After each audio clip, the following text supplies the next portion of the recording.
गुरु प्यारी साध संगत जी, मैं नवनीत वर्मा आपके अपने चैनल गुरु बंदगी में आपका स्वागत करता हूँ। अगर आप सत्संग, साखियाँ या रूहानी विचार सुनना पसंद करते हैं तो चैनल को सब्सक्राइब करके हमें अपना प्यार दें।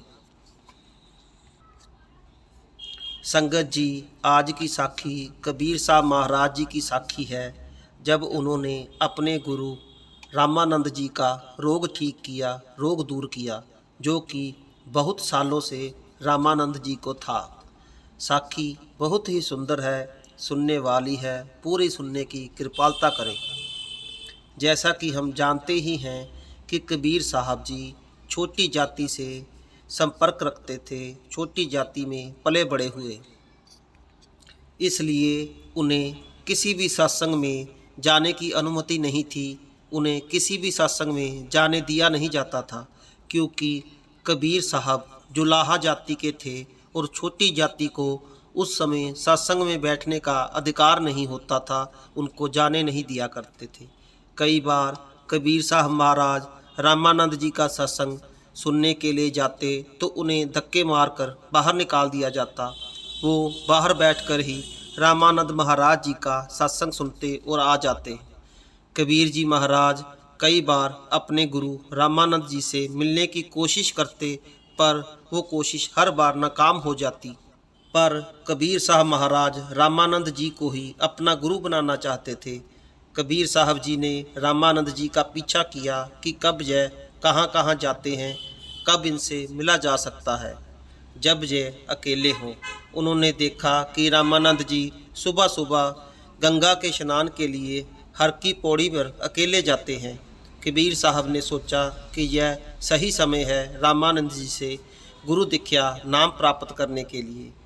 अगले दिन जब रामानंद जी स्नान करने के लिए हर की पौड़ी उतर रहे थे तो कबीर साहब ने पौड़ियों में लेट गए और 4 बजे के समय था, इसलिए अंधेरा था। रामानंद जी को कबीर साहब महाराज दिखे नहीं और रामानंद जी का खड़ाम का अगला हिस्सा कबीर साहब जी महाराज जी के सिर में जा लगा। जब रामानंद जी ने देखा तो कबीर साहब का सिर पकड़कर खड़ा करके कहा कि राम के कहो राम। कबीर साहब जी ने रामानंद जी का तसव्वुर अपने दिल में समा लिया और रामानंद जी से अर्ज की कि सच्चे पातशाह नाम के अगले वेदों का भी, अगली मंजिलों का भी मुझे बता दीजिए। कबीर साहब उस तो बाद नाम दा होका सारे जग दे विच देन लग गए। किसी ने कबीर से कहा कि कबीर, तुम तो निगोरे हो। निगोरे पहले ज़माने में किसी को कहना गाल माना जाता था। निगोरे का मतलब होता था कि बिना गुरु वाला, जिसका कोई गुरु ना हो। कबीर साहब ने कहा कि मेरा गुरु है, मैं निगोरा नहीं हूँ। लोगों ने कहा कि तो बताओ कि तुम्हारा गुरु कौन है। तो कबीर साहब महाराज जी ने कहा कि मेरा गुरु रामानंद जी है। लोग कहने लग गए कि ऐसा हो नहीं सकता। सभी लोग कबीर जी को लेकर रामानंद जी के पास ले गए और रामानंद जी से पूछा कि क्या आपने कबीर साहब को नाम दिया है।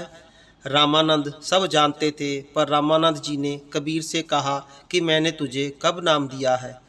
कबीर साहब ने कहा कि सच्चे पातशाह, मुझे आपने हर की पौड़ी पर नामदान दिया था। लोगों को तो आप दूर बैठकर नामदान देते हैं, मुझे तो आपने सर पकड़कर नामदान दिया था और आगे की मंजिलों का भेद समझाया था, और अब आप मुकर रहे हो।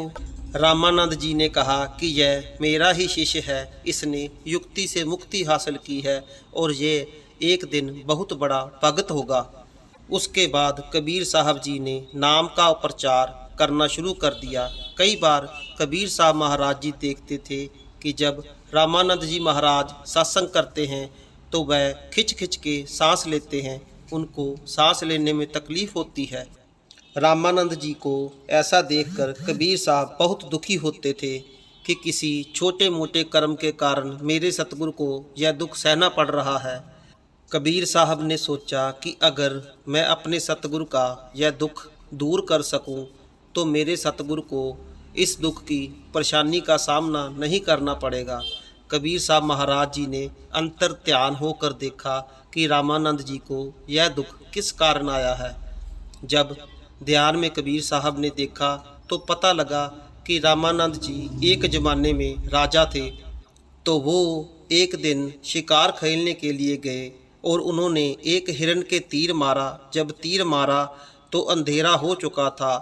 तो राजे ने सोचा कि अगर इसे अभी जीवा कर लिया गया, कत्ल कर लिया गया, तो यह सुबह तक मुश्क मार जाएगा, बदबू मारेगा, इसलिए इसे सुबह ही कत्ल किया जाना चाहिए।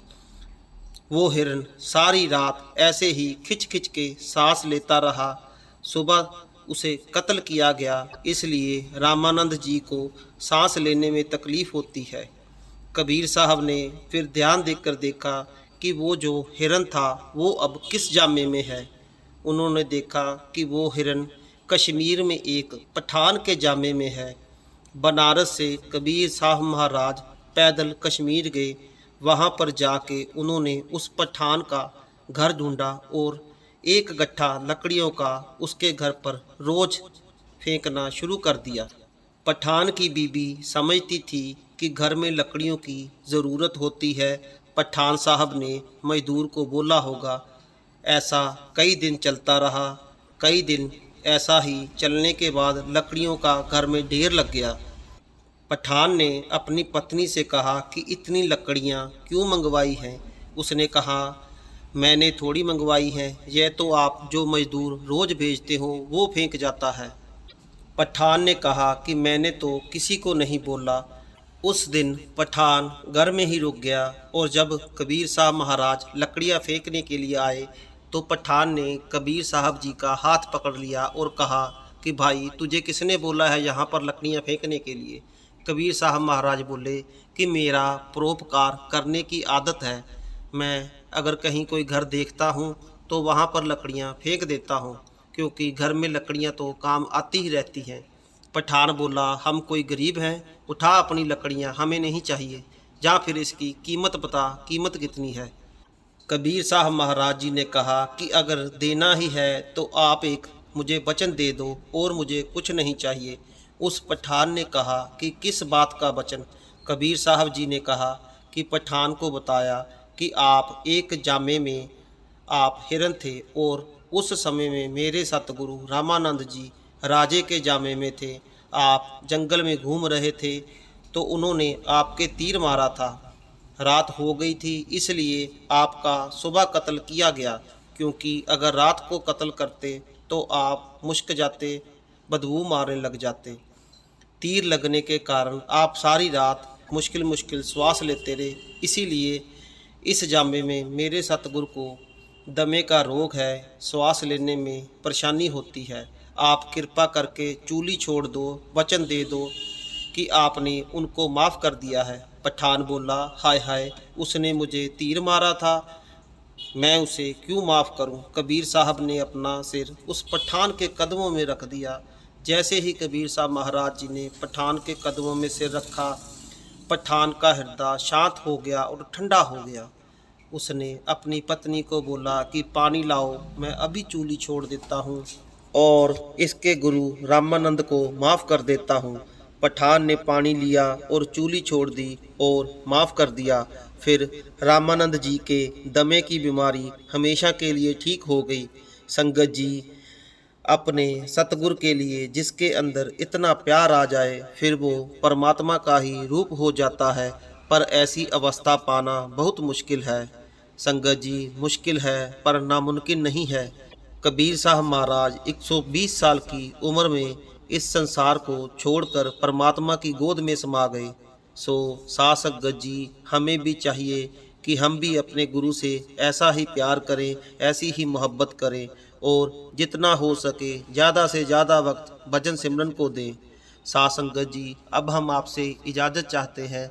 अगर साखी अच्छी लगी हो तो आप लाइक कर सकते हैं और अभी तक आपने चैनल को अगर सब्सक्राइब नहीं किया है तो चैनल को सब्सक्राइब करके हमें अपना प्यार दें।